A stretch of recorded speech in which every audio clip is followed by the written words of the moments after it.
Every once in a while on Kill Tony, you don't just see a decent set or a funny moment. You see one of those rare flashes where everyone in the room collectively realizes they just watched the beginning of something. Not hype, not cope, not internet gas, something real. That was the energy around Tony Scar on KT number 752 with Steve Byrne and Tommy Pope. And the crazy part? The kid is 21 years old. He's been doing stand-up for 9 months. 9. Not 9 years. Not even 9 seasons of open mics. He literally moved from Cedar Rapids, Iowa to Austin because he wanted to chase comedy properly. And somehow, he walks onto the Kill Tony stage already looking like someone who understands exactly who he is. Hey, make some noise for Tony Scar, everybody. Tony Scar.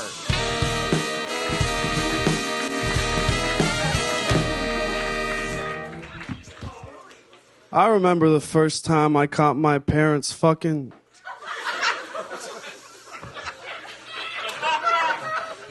My mom had to sit me down and give me the talk. She says, son, when a man and a woman love each other very much, they buy a ball gag.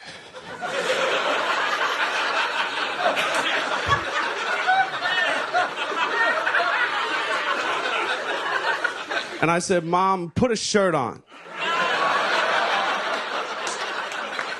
And while my mom went to put a shirt on, my dad came to give me the same talk. He said, Sean,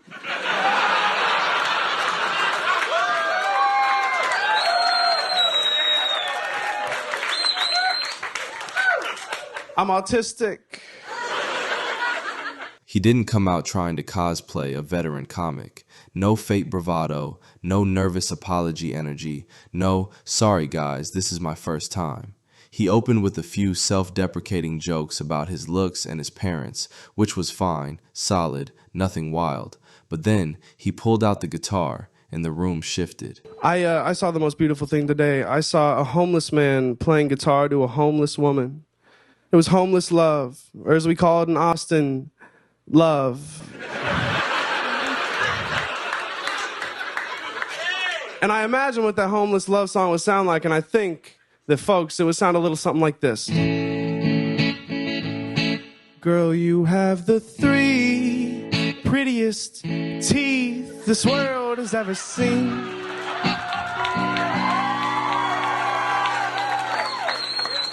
You make me want to bend this used needle right into a wedding ring. You're not like other girls, 'cause other girls would never try to street fight a pigeon or rummage through the trash by chewing through the bag. But she's a little bit different. I love that every inch of your skin's a different color. The song was about homeless love in Austin. On paper, that sounds like a Reddit open mic nightmare. In reality, it was dark, ridiculous, specific, and weirdly joyful. That's the thing about real musical comedy. It's not just jokes with chords slapped on top. It's rhythm, timing, melody carrying punchlines, pacing emotional beats so the audience stays locked in. A lot of people try it and it comes off corny, cringe, theater kid energy. Tony Scar didn't feel like that at all. It felt controlled, intentional, crafted. He knew exactly when to let a line breathe and when to accelerate into the next laugh. And the crowd felt it immediately. Standing ovation, not polite applause, not Kill Tony fake hype. Actual stand-up crowd standing up in an Austin room that usually loves its comedy raw, blunt, hammer to the skull, aggressive. That alone tells you something unusual happened. Tony Hinchcliffe looked genuinely stunned.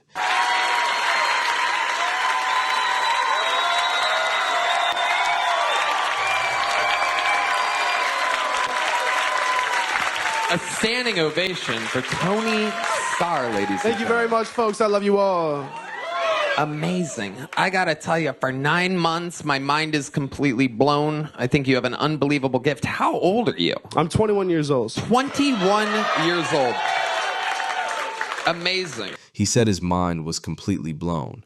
called Scar's talent unbelievable, said it was one of the best sets he'd seen from a young comic in a long time, and dropped the nuclear line. That's how a star is born. Then, after Scar left the stage, Tony doubled down and said the kid could eventually become the greatest musical comedian of all time. Now, obviously, that's massive hyperbole, but hyperbole only lands when the room already feels the spark. Scar walked away with golden ticket number 4, meaning he now has an open invite to come back whenever he's got a new song.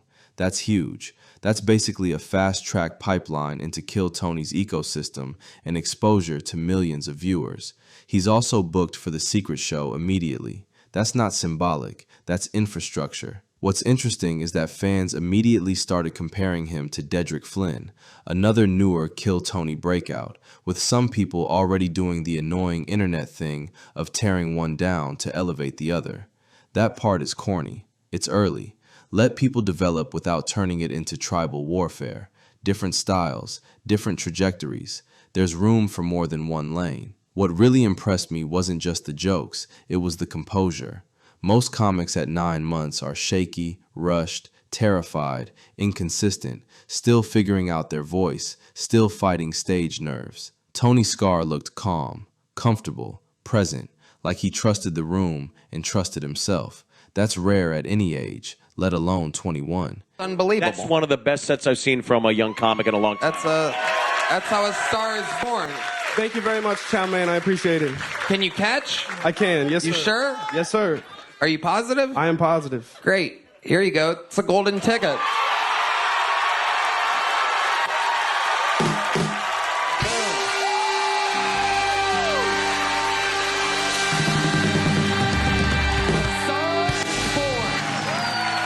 Tony Scar, ladies and gentlemen.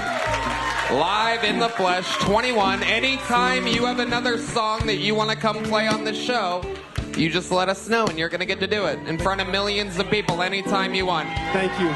And yes, musical comedy has been done before. Mark Rebier, Reggie Watts, Tenacious D, Tim Minchin across the pond. But every generation needs its own version of that energy, and Scar doesn't feel like he's copying anyone. He feels like a kid who grew up in internet culture, chaos humor, absurdity, and sincerity all mashed together into one voice. What might actually matter more is what this says about Kill Tony itself. Kill Tony has historically thrived on bluntness, raw edge, shock, crowd roasting, combat comedy energy. Musical acts traditionally get side-eyed in those spaces. They're often seen as novelty or gimmick. The fact that this audience fully embraced a musical set suggests something is shifting. The show is evolving whether people like it or not. You've got Kill Tony comics moving into mainstream spaces. You've got Netflix distribution. You've got the Austin scene becoming a legitimate industry hub instead of a fringe rebellion zone. When a platform grows, it has to diversify or it calcifies. The American dream here on Kill Tony. There he goes, Tony Scar. How fun is that? Tony Hinchcliffe embracing different styles, not just roast assassins and shock merchants, is smart survival instinct. It opens the door to audiences who wouldn't normally touch Kill Tony, while still keeping the core crowd engaged. That might attract more people on the political left who've traditionally avoided the show, while potentially irritating parts of the right who associate Kill Tony with cultural antagonism. That tension is inevitable when a platform scales. But growth always creates friction. What matters is that moments like Tony Scar's remind people why comedy still matters in the first place. Not outrage, not beef, not algorithm fights. Just someone stepping on stage with a clear voice and making people genuinely laugh in a new way. You don't hand out golden tickets lightly on Kill Tony. And when the host himself looks like he just witnessed lightning strike, you pay attention. Whether Tony Scar becomes a star or not remains to be seen. Comedy careers are long, unpredictable, brutal. But what's undeniable is that this kid showed up prepared, confident, creative, and ready to carry a room, something many comics twice his age still struggle to do. If this is what 9 months looks like, the ceiling is high.